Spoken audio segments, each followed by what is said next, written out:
107.5 The Game Podcasting is sponsored by Modern Exterminating, a family-oriented company. Professional, honest, and dependable pest control solutions. We're your one-stop shop for all pests. The New York Knicks need a basketball coach Yes, they do. because they decided that they couldn't win an NBA championship with Tom Thibodeau. Despite the fact they just had the most successful season in 25 years. And in the last 3 years, Thibodeau has at least won a playoff series, yes.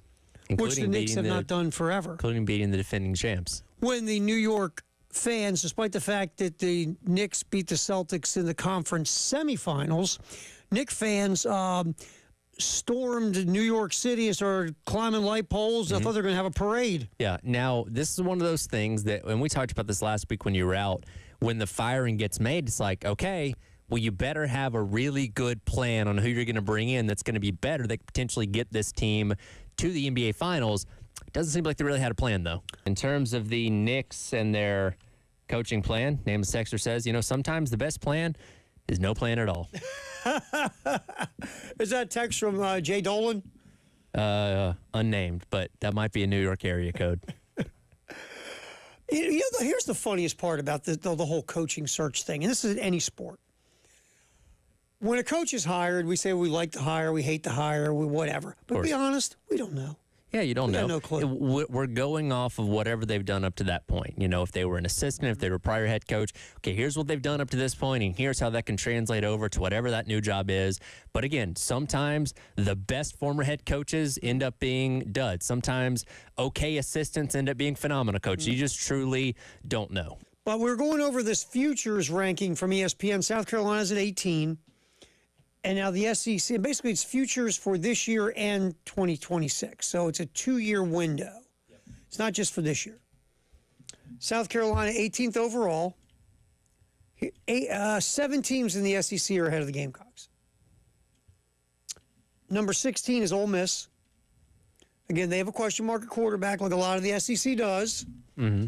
Now, Kiffin didn't go kill the portal like he did going into this previous year. Right. But they still did a good job in the portal. Mm-hmm.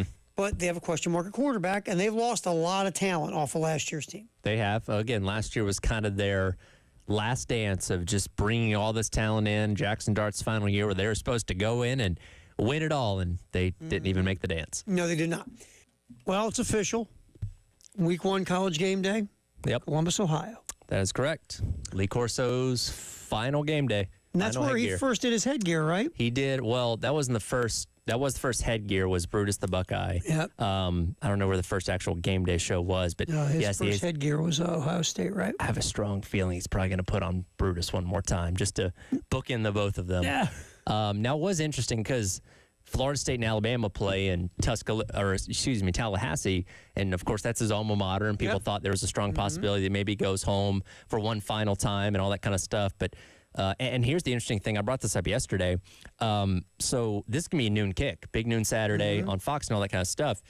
They moved the show inside the stadium for noon kicks. So his final headgear won't be in front of a big audience unless the horseshoe puts it on the big screen and allows the entire stadium to hear it. I don't know if they will, but I'm kind of split on like, man, you're not going to have that crowd behind you cheering you on. To me, you need him outside of the stadium with the crowd so he can play and mess around with the crowd like he always did. Yeah. And then put the headgear on and get the woo or the boo. Yeah. And the place is electric because that's when he's inside the stadium, it's just not the same. It's not, again, unless the horseshoe puts it on the big screen and it lets everyone hear it, which would be awesome. I don't know if they're going to. That's the way you have to do it.